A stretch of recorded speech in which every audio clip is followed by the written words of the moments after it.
right. We're getting settled here. Thanks everybody for joining us. I see my dear friend Nora Gray from beautiful Great Falls. Nice to see you. Janet Brandt from Missouri, and Ed Wilson from North Carolina, and Amy Lucky and Margaret Notley, the co-mayors of Big Fork, Montana. A lot of board members on tonight. Thank you very much for joining us. Greg Olson, Margaret's a board member as well. John and Donovan is with us. It wouldn't be a book club without Carl and Candy, of course.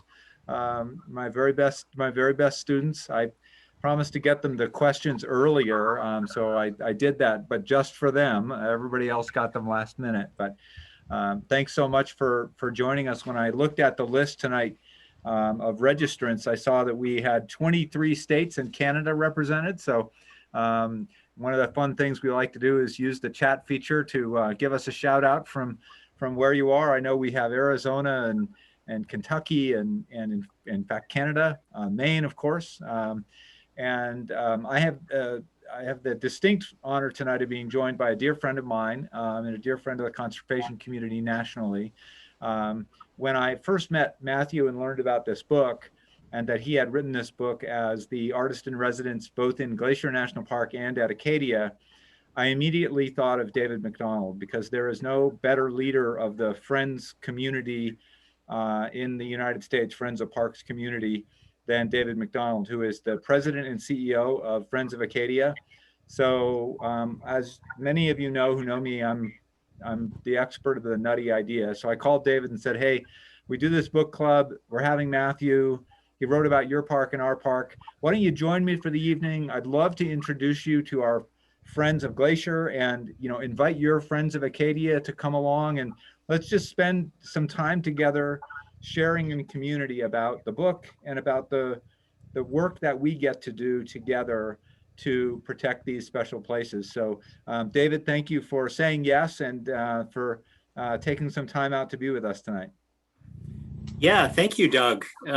What a treat. You and I have this connection on the Friends Alliance Steering Committee. I had a chance to visit your wonderful park when you hosted the Friends Alliance 2 or 3 years ago. That was my first trip to Glacier. And now in reading Matthew's book, finding some more connections, and the Artist in Residence program, the work we're doing in fisheries and in our wildlife habitat. There's so much that ties us together. And Doug, you've been a great voice for groups like ours working together and finding ways to partner. So I really appreciate it. Thank you so much for including me. I love the book and I look forward to the conversation. Yeah, it's great. It's been a long time since I've been to Acadia.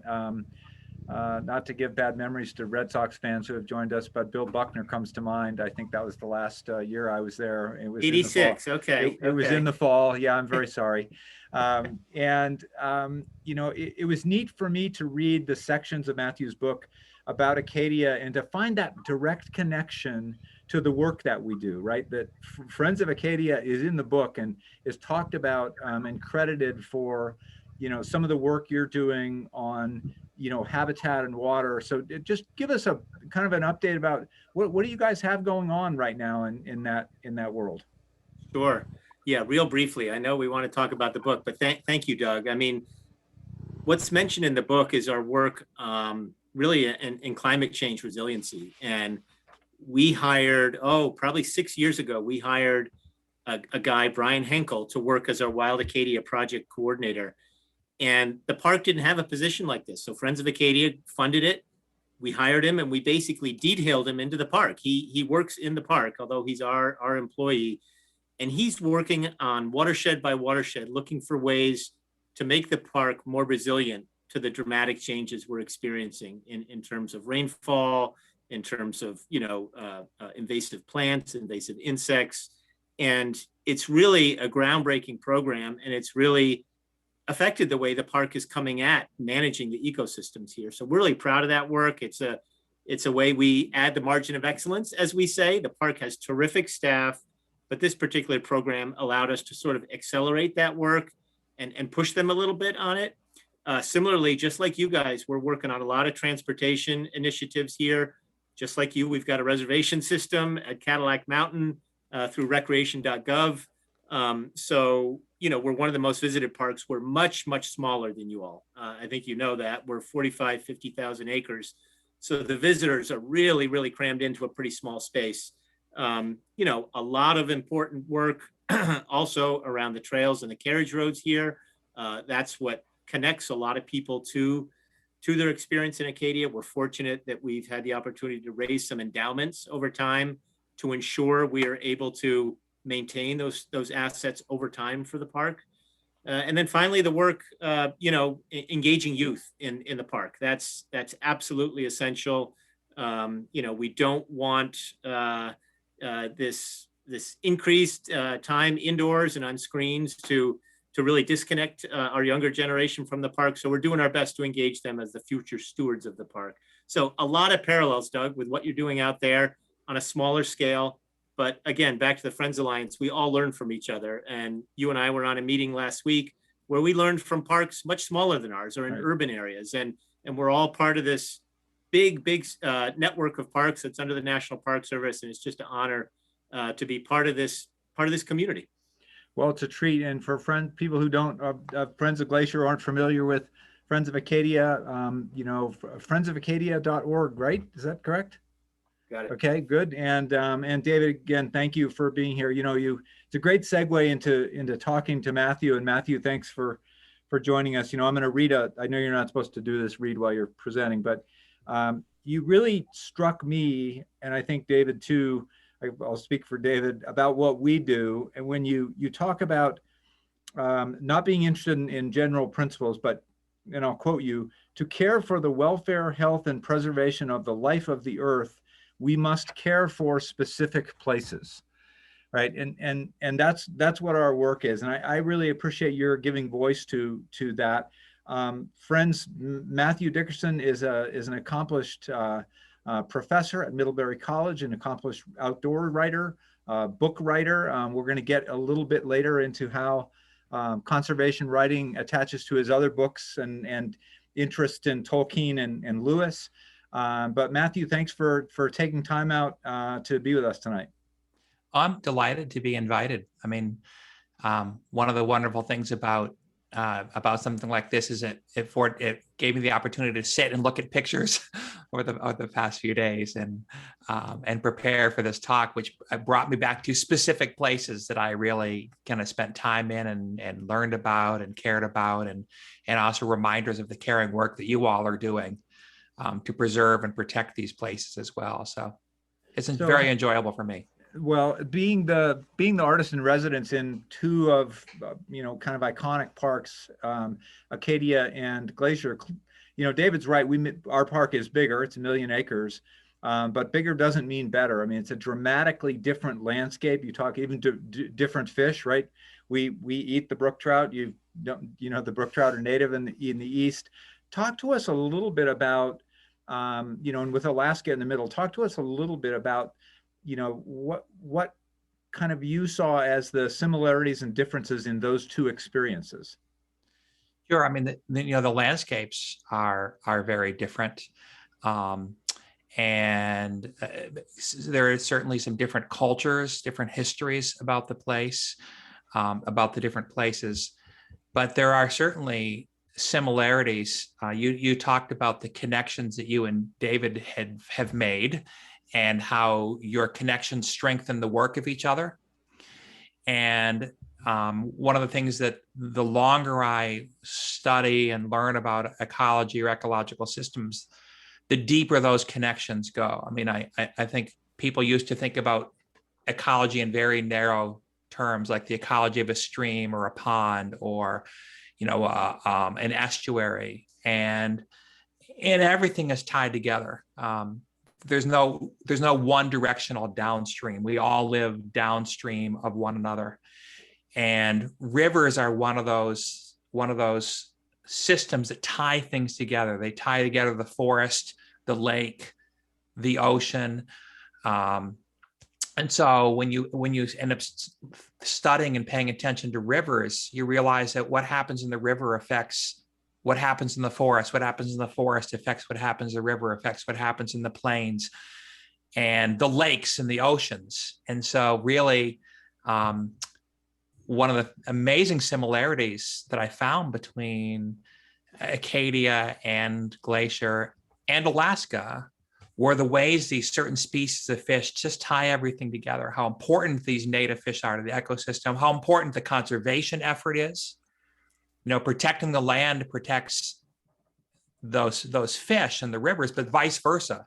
You know, as you protect the fish, you protect the ecology of the whole space. In Glacier, it was primarily native West Slope cutthroat trout that are this really important species that tie so many things together. In Acadia, there's many diadromous species where their freshwater and forest ecosystems become vitally important to what happens in the Gulf of Maine. You know, if you want the Gulf of Maine to recover or to be healthy, you need to actually protect the little streams that flow out of Mount Desert Island out to the ocean, and again, vice versa. Can I show you some videos? Or yeah, please. That's great. Let me share a video with you all. Three quick videos here that kind of give an idea of the picture. This is showing. Yes. Yep. Doug. There you go. All right. Well, this is a little pool. These are all wild native cutthroat trout in Glacier National Park. And if you get a little bit of a sense just looking at this, again, at this video, just the number of fish that are here. And, you know, they're beautiful fish. They draw me in I suppose, an artistic or romantic way, but they're also really important as a source of protein. These fish will bring protein miles and miles and miles up the river to tiny little headwaters. And so much of the ecosystem has evolved around the availability of this source of protein. And not all fish are equal, not all trout are equal. You throw an invasive lake trout in there and it may destroy the cutthroat trout, but not in any way be available as food for bears or for eagles. And here is a similar photo I took in Mount Desert Island. This is not quite inside of Acadia National Park, but these are projects that many of the Acadia biologists and Friends of Acadia people work on for restoring alewives to the coast of Maine. Again, a diadromous fish species and anadromous fish species that were wiped out of most streams off the whole Atlantic Northeast. And it's work in places like Mount Desert Island and other conservation places in that greater ecosystem that are restoring these by the hundreds of thousands to these tiny little streams, tiny little ponds all up and down the coast of Maine. Again, they were almost wiped out from the whole coast. And so some of the most important work done to restore these is right in and around Mount Desert Island in local streams. And, you know, you can go to the crown of the continent, the one place in North America where you can be in the headwaters of the Gulf of Mexico, the Arctic Ocean, and the Pacific at the same time. You can go to the Atlantic Ocean and you could jump to Alaska. And you can tell similar stories. A video I took in a little headwater stream 90 miles from the ocean, where sockeye salmon bring millions of pounds of nutrients, not just to the rivers, but they spread all over the landscape of Alaska. Wow, that's incredible. And that's a waterproof GoPro. Is that what you're using there? Yeah. That's wow. Thank you for sharing that. That's really incredible. I was hoping you would. I know from the book that you had taken some of that footage. And I should have known. We're nervous about them running tonight, but I should have known that a guy who works at least partially in the computer science department at Middlebury would know how to make that work. So thank you for that. It really is interesting to think about. And we had an opportunity to visit with a prominent wolf biologist at one of our Glacier Conversations last week. And she came to the park when we had one wolf. Right. So you think about that in terms of what you're writing about, where you have populations of fish that are almost gone, and the interdependence, the keystone species theory. Yes. So one of our board members, Greg Olson, is on the call, and we talk a lot about, he and I in our grants committee, about stoneflies. You actually have a section in the book Yeah. about stoneflies as a keystone species. I found that Two of really them, two interesting. species, right? I think of stoneflies. Right, there two in different Glacier species. Park. Yeah, Yep. yeah. And I think that conversation is really important because sometimes we as conservationists don't talk about the connectivity, right? Right. Why is it important to have a stonefly? And the stonefly leads to, which leads to. So that keystone species part of your writing is really interesting. Did that come naturally to you, or is that something you've had to kind of come to as you've been experiencing these landscapes? I think when I'm approaching something like this, I'm bringing a few different things in as a writer. I think part of it is what you might just think of as a traditional sort of nature writing approach, where there's just listening and being attentive. And I think attentiveness is something that's really not valued much or lost in our culture, where you just sit and you listen carefully and you watch and maybe you stop talking, you stop moving, and you observe. So there is a certain level of just attentiveness. But then there's also learning from the experts. I spent time with several biologists at both Acadia National Park and at Glacier National Park, and I listened to their stories. And they're doing really important work, but they don't necessarily have the time to sit and tell all the stories because they're actually living them. I mean, they're so busy doing the work. So part of it is being willing and ready to sit and learn and find a way to retell those stories. So the principles of the interdependency, I certainly was aware of and have been learning about for years and years, but the specifics at these two places is something I learned about from the scientists that are working there. How did you decide to write about nature? I probably came into it through the back door.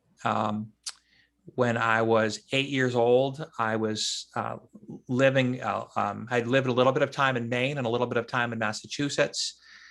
I'd never seen a loon, had never seen a moose, never seen a bald eagle. I went to kindergarten about 7 miles from the Androscoggin River, which at that time was one of the 10 filthiest rivers in the United States, according to Time magazine in 1972. And that year, my father brought me on a canoe trip to the Allagash Wilderness Waterway in northern Maine. 2 years after the state of Maine had designated it as a wilderness, and just the same year that the federal government designated it as a wilderness area. And for the first time, I heard loons. I heard them before I saw them. I heard bitterns, and there was something of an appreciation for the importance of conservation just to an 8 or 9 year old mind. I think my imagination was also shaped somewhat by the reading of J.R.R. Tolkien and the care he takes for describing trees and plants and valuing plants and creating these creatures. If you've read The Lord of the Rings, you know of as Ents, that are the shepherds of the trees that protect the wild places and protect the wilderness, and see that as valuable in and of itself, not really as an economic resource for humans, but as something that's valuable and worth protecting.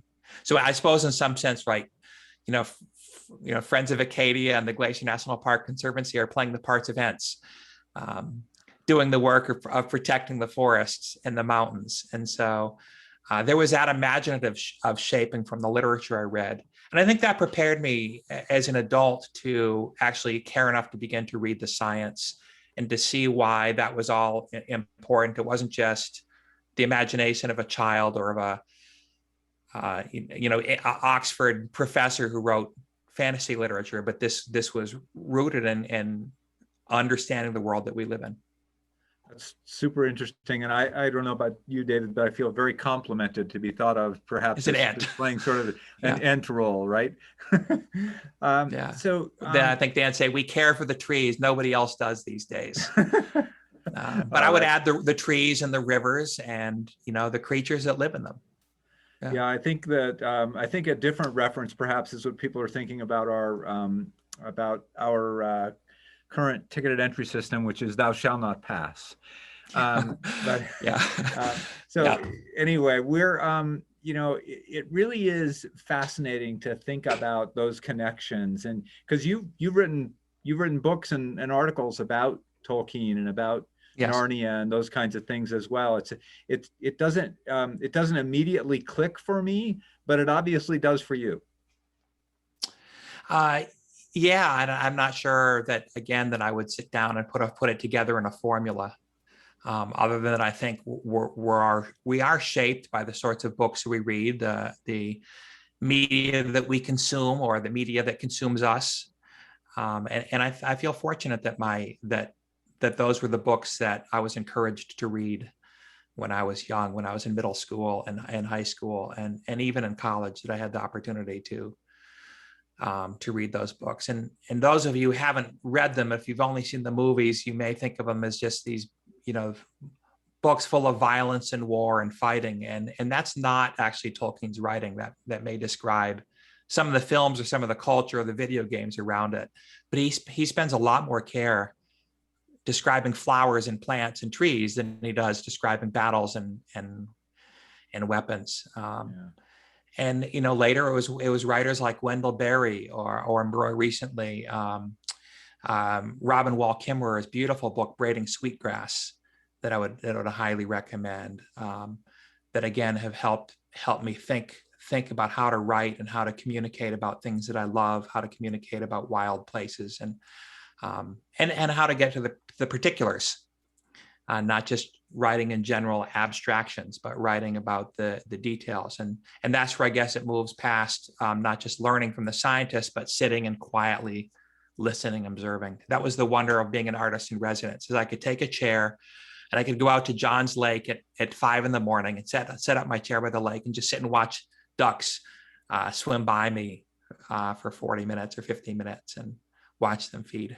Yeah, I think you do such a beautiful job of connecting those and using, quoting Barry as you do, and then giving these descriptors about when you talk about, and Barry talks about the idea of a net right over the top of the mountains that's dragging the water and the landscape, right? That for me, that I think about glaciers and I think about moraines and all the technical things, but like Tolkien, that is so evocative of a picture that I can then have in my mind about how that landscape is connected. How did you learn to write like that? A lot of writing that probably didn't get published. I think reading a lot, and I have a good community of writers that I can share my writing with, who can give me good critique. And really there's a lot of just labor of going back and rewriting and rewriting and rewriting. I think the longer I've written, the slower or the harder it gets to write, because the more I want to rewrite, the more I want to really polish the work. Right. Yeah. No, and we're just so honored to be able to have you with us tonight. Folks, feel free to use the chat as usual. Use the chat to ask questions. Jill will help us curate some of those questions as we go along. In addition, Matthew has been kind enough to offer to inscribe book plates for anybody who's interested. So you can also put that in the chat or email Emily@glacier.org, and we'll make sure to get those to Matthew and get those back out to folks. It's a terrific book that you have, but it's not going to be the last one. I was saying earlier that I'm in possession of an early copy. It's printed off my laser printer of the next book, A Fine Spotted Trout on Coral Creek. Tell us a little bit about that, Matthew. Well, that also came out of my residency and part at Glacier National Park. And about half of it, a little more than half, is set in Glacier. And the other part is set actually in the national forests of Wyoming, where some different strains or subspecies of cutthroat trout live. The year before I was artist in residence at Glacier, I took 2 Middlebury College students with me, and we spent the whole month of July tromping around some of the public lands in Wyoming, Bridger Teton National Forest and the Shoshone National Forest, including up in the Papagi Wilderness area of the Wind River Range. And again, talking to some biologists there and writing about, again, the importance of the native cutthroat and the importance of, it's not just the cutthroat, but the importance of the whole river ecology, the importance of the forests and the landscapes and the animals and protecting these places. So I was writing there about efforts in the national forests to either restore or protect native species, the Colorado River cutthroat trout, the Snake River and the Yellowstone, Snake River fine spotted cutthroat, the Yellowstone cutthroat trout, and again, the rivers where they once lived. I think it was David used a word earlier, is resiliency. And I think when we talk about the importance of protecting these species, and even the stoneflies, one of the questions is resiliency. And I think as climate change begins to really deepen the wounds and scars it leaves on the land, resiliency is going to become really important. If you lose, say, one of these species of stoneflies that only live in a very short area downstream of a glacier, the creatures that feed on them can probably adapt to other things, but it's a less resilient system. It's less able to respond to new threats and new stressors in the environment. And that's one of the reasons I think sort of the conservation efforts of these parks are so critical, is the number of stressors, the number of threats is going to increase with more invasive species and more climate change impact. And so the fewer the stressors that we can have, if you can get rid of massive resource extraction and deforestation from those stressors, then we've given more of an opportunity for these ecosystems to be, remain resilient and continue to thrive. So those are somewhat of what I'm writing about. Yeah, no, but because I love fish and I love rivers, that becomes a nice narrative lens for me. Well, we're going to come back a little. We've got some questions I want to make sure we get to for sure. We got plenty of time left. Please, get in the chat or unmute yourself and just holler out a question for Matthew. And I'm going to ask him to do a quick reading later on from the new book. And Matthew, I hope it's okay if I let people know that you have been generous enough with this new book to agree to donate the royalties from the book to the Glacier National Park Conservancy. And convince your publisher to match those royalties. Right, Sheila, I agree. It's amazing. That's such a huge deal for us. And, we've got projects that I think are going to be funded because of that are right in that wheelhouse. We're working on the Clark's Nutcracker, and people scratch their head like, well, what about the Clark's Nutcracker? Well, the Clark's Nutcracker is the only way you get a white bark pine, and the white bark pine is the only way you get it's a keystone species issue. And so it becomes a thing. And again, with your help and the help of people on this call, as David knows, that's the only reason friends groups like ours exist and can do anything, is because of the gracious donations of people like you. Ed asked a question in the chat about, you mentioned and I love this, that the budget for Glacier is about $12 million, which is spot on, less than a pretty good second baseman. Bill Mazeroski would make more than, Bing and Mary know who I'm talking about, would make more than $12 million today. What would it take to fully fund a park like Glacier? And, fully fund is a hard thing, but when I think about it in my terms, we have given an average of $2 million to the park for projects in each of the last 4 years. Again, not we, you have given that money. Think about that in terms of 2 as a portion of 12.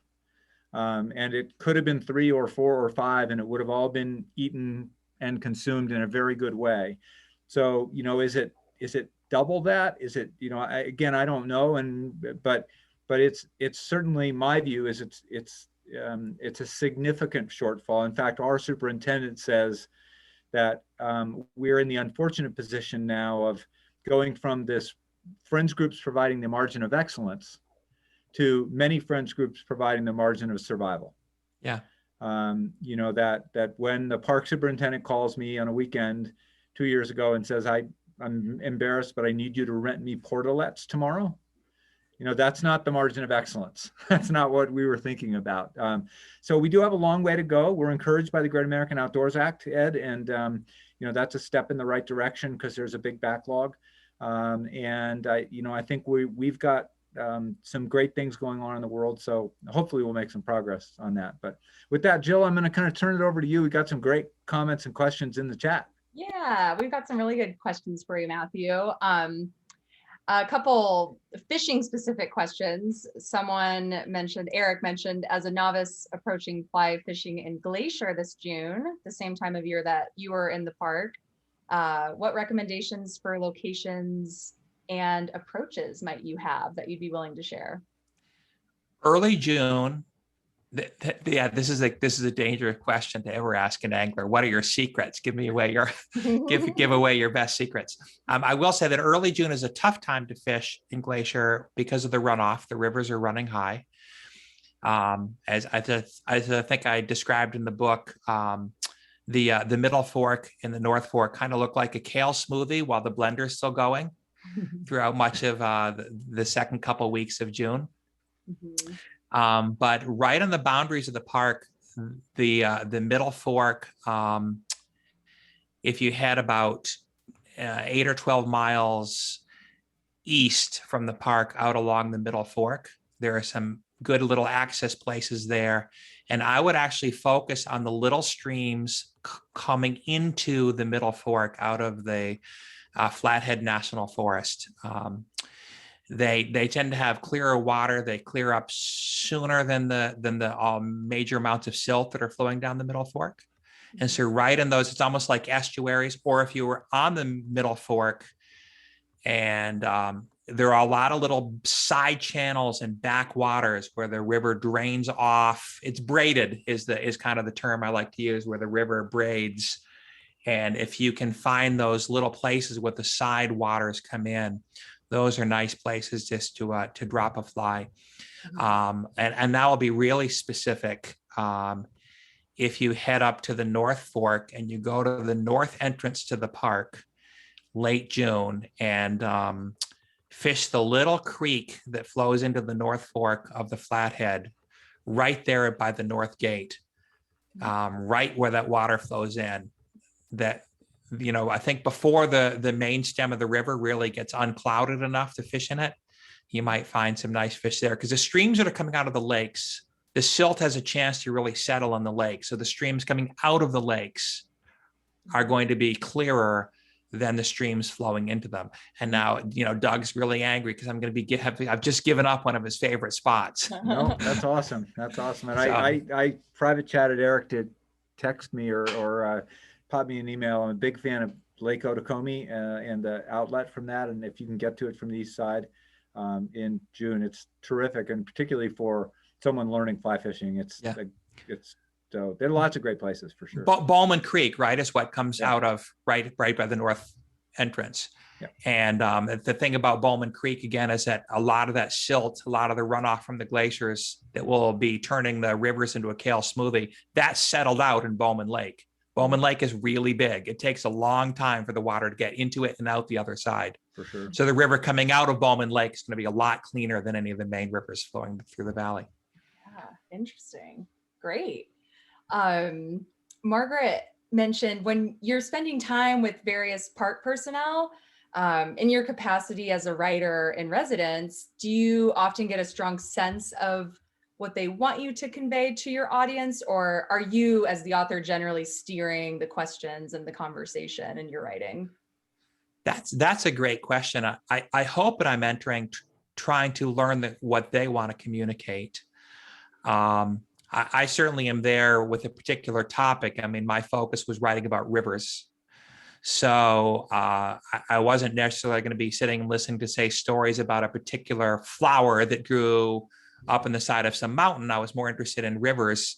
So I was speaking to biologists who worked with stoneflies or who worked with trout, but I was trying to listen to their stories. And one of the ways I did that is I actually read their technical art papers before I met with them. So I got copies of their research articles I read some of these research articles, so I knew the projects they had been working on and could listen to them tell about their projects. Yeah. And I will say that they're really busy. They have a, you know, not necessarily, they don't have a 12-month season to do the work that they're doing. And it took me a little bit of time and a little bit of help to convince them that I was actually there to tell stories for them. And I think once they got that point, then they were very generous in spending time with me and bringing me along with them on their work. And I hope I did a good job telling their stories, as I said, listening to them and not just imposing my questions on them. Sure. I did read the research articles, though. Yeah, cool. Noelle loves how you can find your passion for nature and your amazing ability to describe it in so many places across the US. And she's wondering, do you think you'll wander abroad? You know, I wouldn't turn down the opportunity. There have been several places I've thought I've wanted to visit in my life. Iceland is among those, Scandinavia in general, Patagonia, Chile, and Argentina. In New Zealand, they're sort of all on a list of places I would like to visit. But then I say that, and I think the older I get and the cost of traveling and the environmental cost of traveling abroad maybe has shrunk that list quite a bit. From New England, I can get to Iceland pretty easily, and that might still be on the list. I could drive up to the edge of Labrador and take a boat into some places in Labrador. So that remains on my list. Yeah. But the other big thing that maybe has quieted that desire to go abroad is just realizing I really could spend the next 3 years in Glacier National Park full time, writing about it and learning about it. And I would have just barely scratched the surface. I mean, I was there for a month, out every day exploring the park and writing, and I saw such a tiny fraction. And you know, Doug and David have been talking about the different sizes, you know, between Acadia and Glacier, and it's true that Acadia is a lot smaller, but even Acadia, I could go back and I could spend months and months and months roaming around Acadia National Park. I mean, I wanted to keep going back to the places I had visited because you don't really get a sense of a place just visiting it once. Yeah. Bass Harbor Marsh, I think maybe was the favorite place I visited in Acadia. And even on a crowded Memorial Day weekend, I got my canoe out in Bass Harbor Marsh, and we saw those. Once I was 100 yards away from the road and did not see anybody else out there, and just sat and watched osprey and kingfishers and Canada geese and species of duck, and just sat in the quiet. I mean, I should spend 1 month just in Bass Harbor Marsh writing about it before I felt like I needed to go abroad, you know, if that answers the question. Yeah, absolutely. That's great. It's a great bucket list. The Artist in Residence program, Susan had a question about that program specifically, and would you have any tips on how to apply, qualify, whether you're a writer, an artist, or someone else who might be interested? Yeah, so I went to the National Park Service page on artist in residence programs, and there are a lot of them around the country, and there are a lot of different things you're looking for, different qualifications. Some of them are 2-week residencies, some of them are 6-week residencies. Some of them allow you to bring a partner or family member. Some of them don't. Some of them ask you to participate in an educational program. Some of them ask for a donation of a work of art. Some of them are run entirely by the parks. Many of them are run by, you know, a Friends organization. So the Friends of Acadia is very involved in the artist residency at Acadia. And when I was there, I did educational programs for them. I actually taught a creative writing class for a middle school class, and I taught creative writing for a high school class while I was there. And that was my service to the park, and it was really enjoyable. So I would go to the National Park Service and search for their artist in residence programs, and they are all over the country. The former director of the artist in residence program at a Glacier, just 2 years ago left Glacier and moved back to Virginia, and has now started a first AIR program at Shenandoah National Park. Cool. So there's a relatively new one that you could look up. Great. And that's where that's a really good place to look. And then pay attention to what some of the other artists have done. I think writers are maybe at a little disadvantage because I don't necessarily give something beautiful. They can hang on the wall of the park like a photographer or a painter could do. I think the summer I was at Glacier, one of the other artists was a quilt maker and was making quilts to show the barks of the trees in Glacier. So there's a lot of different artists. I would think I was the first artist out of the last 11 chosen who was actually a writer. Wow. Interesting. Very cool. Kind of coming back to your book, Carl and Candy commented that you mentioned about scars of stories. Yeah. And they immediately clicked with that feeling when they visited Two Medicine Lake and the dam there. So they would like you to expand on what you mean by this idea of scars of the land. Yeah, I mean, we all live in a world, and we impact the world that we live in. And the way we live and dwell, I think, can either, in some sense, be the word submission has such terrible connotations. So I'm almost hesitant to use that because it's been used among humans to in a very exploitive way. I'd like a better word than that because of all the negative connotations. But we can conform our practices, conform our living as much as possible to the land that we live in. If we're farming, if we're growing food, can we grow food in a way that's, say, indefinitely sustainable? Can we build our house in a way that conforms to the landscape, that does as little damage? It's like the wilderness hiker's principle of leave no trace. Mm-hmm. If you have thousands of people hiking the same trail, it's impossible really to leave absolutely no trace, but can you minimize that trace? So I was talking with Doug beforehand, just a few minutes before this all started, and we were talking about the going to the sun road is in some sense a scar, right? It carves up the landscape, but I happen to think it has some beauty as well. And if you read about the going to the sun road, you'll also know that a lot of effort was put into it to minimize the number of switchbacks in the road. But that's not always the case, right? Yeah. If you look at an extreme example, you look at mountaintop removal in parts of middle Appalachia,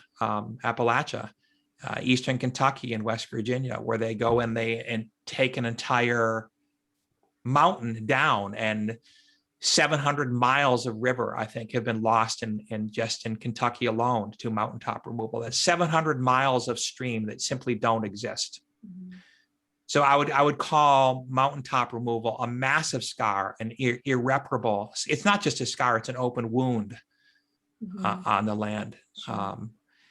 Something like the going to the sun road, maybe there is a bit of a scar, and yet it's one that opens up the way to a lot of beauty. It opens up the way for a lot of people to experience the beauty of Glacier National Park. And maybe because someone's driven the going to the sun road, they actually care more about preserving that park. One of our earlier books, Engineering Eden, with which you might be familiar, has a long section about the decision to not put switchbacks and make it look like a logging road, but instead do that one. This might be a good segue. I think the section that you've chosen to read from your new book has something to do with scars as well. Yeah, I was just about to say, I just had cancer surgery on my nose, and they took out a piece of, I've spent too much time in the sun, and they took out a pretty good size basal carcinoma out of my nose.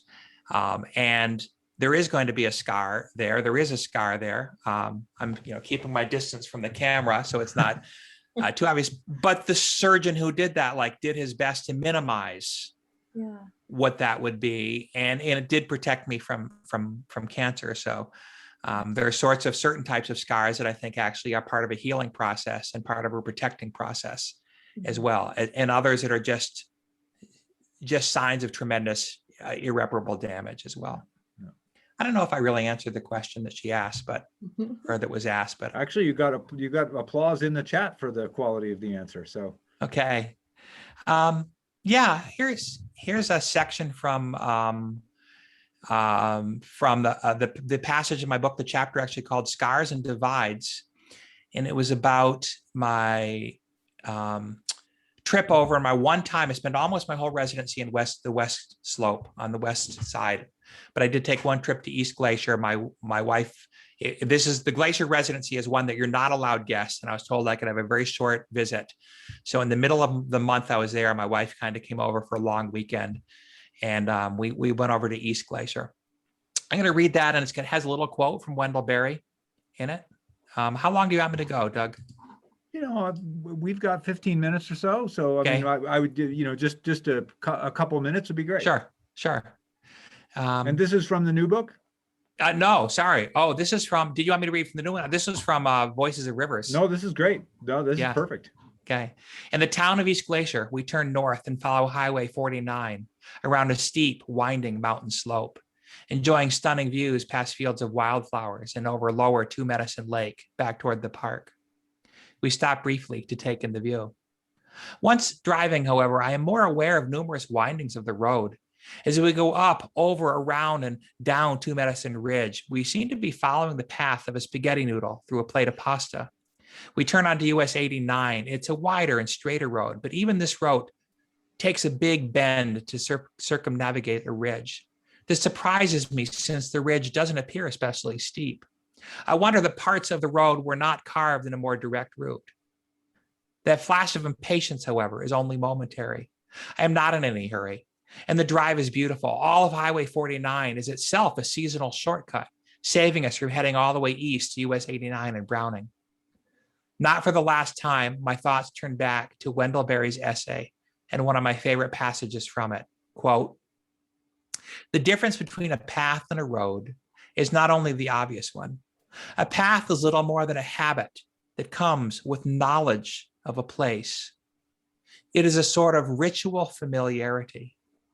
It is a form of contact with a known landscape. It is not destructive. It is a perfect adaptation through experience and familiarity of movement to place. It obeys the natural contours. Such obstacles as it meets, it goes around. A road, on the other hand, even the most primitive road, embodies a resistance against the landscape. Its reason is not simply the necessity for movement, but haste. Its wish is to avoid contact with the landscape. It seeks so far as possible to go over the country rather than through it. Its aspiration, as we see clearly in the example of our modern freeways, is to be a bridge. Its tendency is to translate place into space in order to traverse it with the least effort. It is destructive, seeking to remove or destroy all obstacles in its way." End quote. I know this road is in some ways a scar on this hillside. I am glad at least that it winds more like a path, more in obedience to the hill's contours. We wonder aloud whether the road was an old wagon path. I am glad no highway designer blasted a straight road through the center of the hill.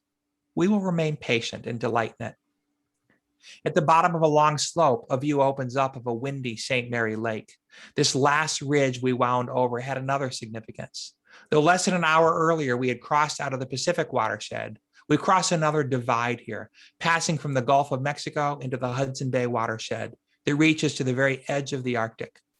In just an hour or so of mid-morning, we have driven beside waters from all three divides of this crown of the continent. Though we now look at some of the same peaks from the opposite side and are just 36 miles away from my cabin if we came over the Going to the Sun Road, and less if we were crows, I'm still aware of the difference in landscape. We now see forests dominated by deciduous aspens rather than cedar and hemlock. When the road winds around the east side of the hill, we catch glimpses of endless high prairie, and I appreciate Montana's claim to a big sky. We stop at St. Mary's entrance in the visitor center and spend time reading the words and thoughts of leaders of 3 different native peoples who used to roam freely on what is now Glacier National Park, hunting, fishing, and worshiping. These are peoples who are no longer free to use that land in the same way. Some of their words and thoughts will haunt me through the day. I am thankful to the park for its honesty in sharing the words. To say that I am glad for the existence of Glacier National Park would be a dramatic understatement. I have no doubt that I will be marked and shaped by this time I get to spend here and will be forever grateful for it. Even apart from my own visits, I'm glad for the work of conservation and preservation that goes on because of the park. I am also deeply saddened that the joy and delight of so many who visited here has come out of the pain and loss of peoples who once experienced that same delight and are now largely excluded from it. I wonder if and how it would be possible for the park to still be a national park without excluding those whose ancestors once dwelt here. Wendell Berry wrote of the same haunting, quote, I am forever being crept up on and newly startled by the realization that my people established themselves here by killing or driving out the original possessors, by the sense of the violence they have done to their own kind and to each other and to the earth, end quote. And I think I'll leave there. That's a nice, cheery place to end. It's a powerful, thank you for sharing that. What a powerful statement that is about so many things that are so critical to all of us, whether it's at the Glacier Conservancy or at Yosemite or Yellowstone or Acadia, right? These same challenges about the natural world and the whole, the 1915 Organic Act that challenged us to do the impossible, keep it exactly the same and let a whole bunch of people see it. Right. And so so thank you for sharing that with us. Jill, I think we've still got about 10 minutes or so. I think we can get to a few more questions. For those of you looking forward to next month, my friend Florence Williams is going to be with us with the Nature Fix. So that should be another fun one. And as I mentioned, Engineering Eden we did earlier this year, and that's a terrific book about a lot of these same issues, challenging about our role in the natural world. So Jill, I'll hand it back over to you. Yeah, I was just going to add too, if anyone wants to visit the recordings of any previous book clubs and any future book clubs, we also post them on our site and our YouTube channel as well. So if you want to rewatch this or share it with friends or see some of our other events, we post everything on YouTube. So yeah, we've got a few other comments and questions about this idea of scars and the land. Carl and Candy had a follow-up question about any wildlife that might come to your mind, Matthew, any wildlife specifically that cause scars to the environment. Their example they used were beavers as a keystone species. They're wondering if you see them as causing scars to the environment, or are they vital for changes to the environment, or maybe it's a little bit of both. Yeah, it's interesting.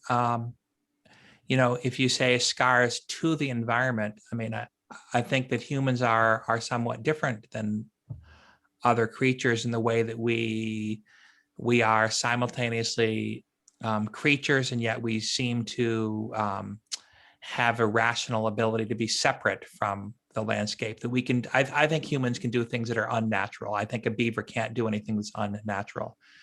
I think a beaver is a part of the landscape, and what a beaver does is part of nature, and it has a role.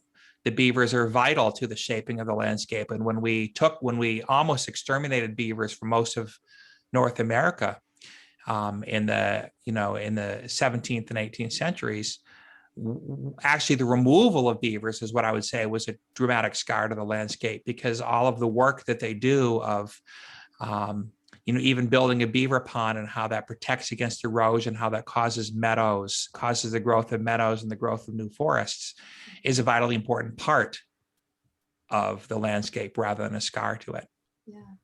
Yeah, that's a really great point. Eric brought up a couple mines in Alaska, I believe. I had to look them up.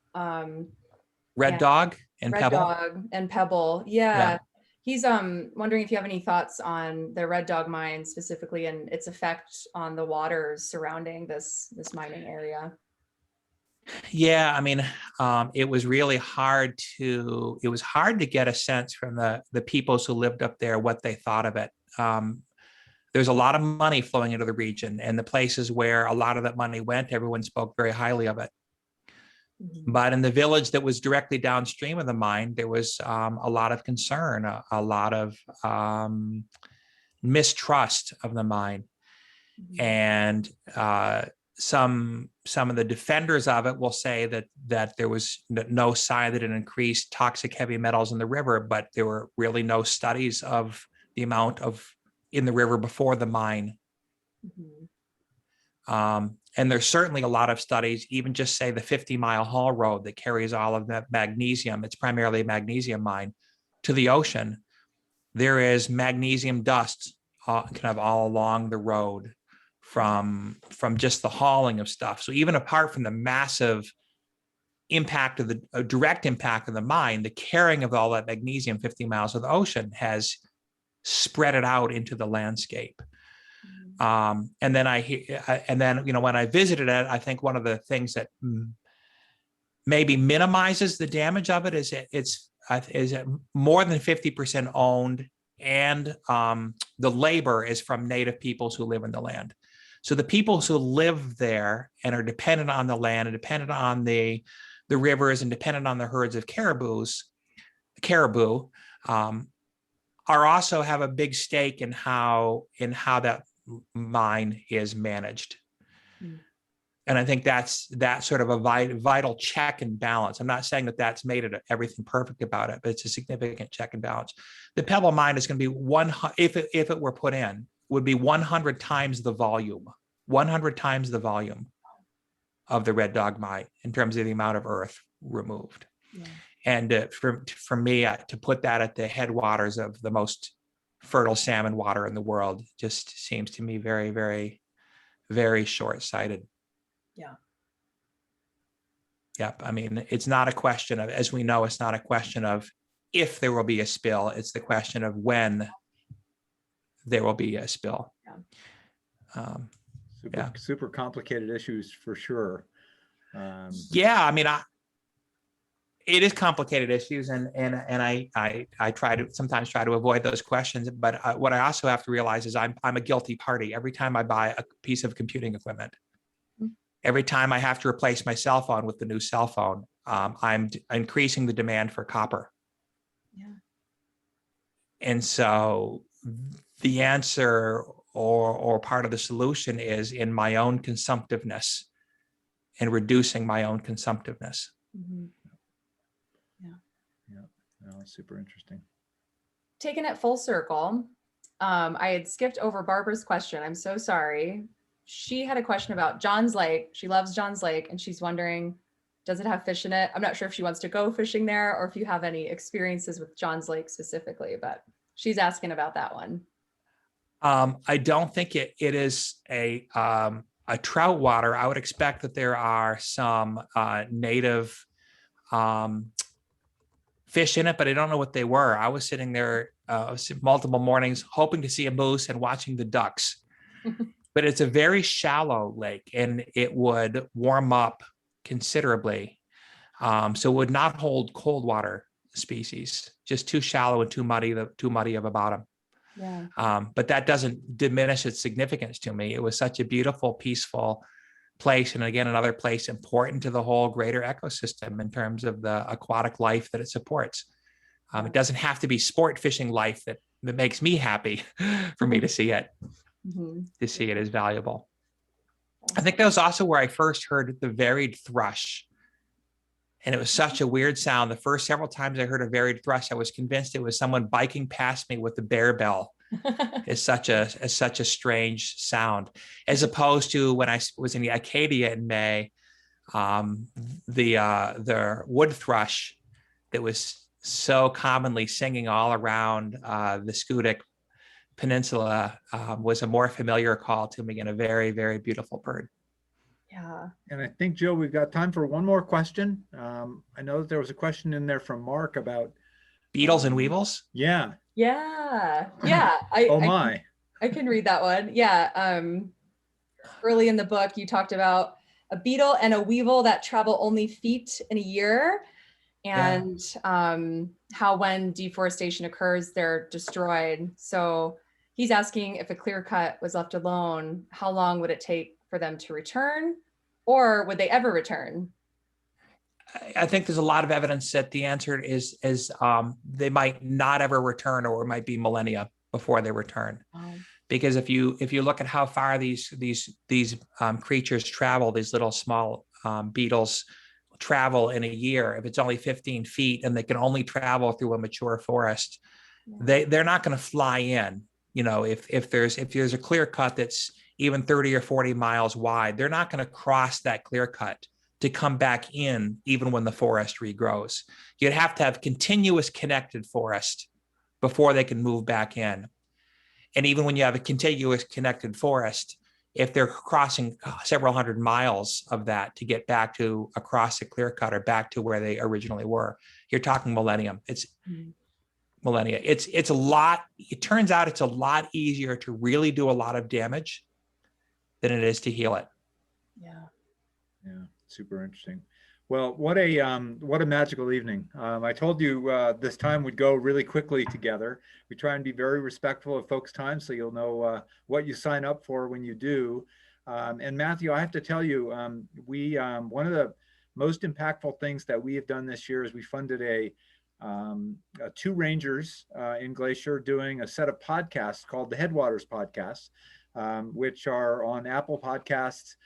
Ranked just behind National Geographic and just ahead of Bill Nye, I'm sure much to Bill Nye's consternation. But one of those rangers is one of your former students. Yeah, you mentioned that. That's exciting. So you have inspired us tonight. You've inspired Andrew Smith, who is a really important part of our Glacier community. And I know you've inspired many at Acadia. So Matthew Dickerson, thank you very much. We're looking really forward to your next book, and we'll definitely, if you're willing, have you back for another Glacier Book Club episode to do that. And my friend David McDonald, David, thank you for staying up late and hanging out with us tonight. Go check out the amazing work that David and his team are doing at Acadia. And for everybody out there, thanks again for a wonderful evening together. These mean so much to me, to be able to be nourished by this amazing community of caring. So thank you very much, and I wish everybody a great evening. Thank you, Doug. Thanks for including me. Thanks, David. night, everybody. Thanks, Matthew. Thanks for having me. It was very enjoyable. You guys had great questions. I wish I could have sat and talked about more of them. This is an incredibly smart group of really, as I say, I look so forward to these because I learn so much and I get so excited about what we're able to do. I mean, these are the best jobs in the world, right, David? I mean, we get to.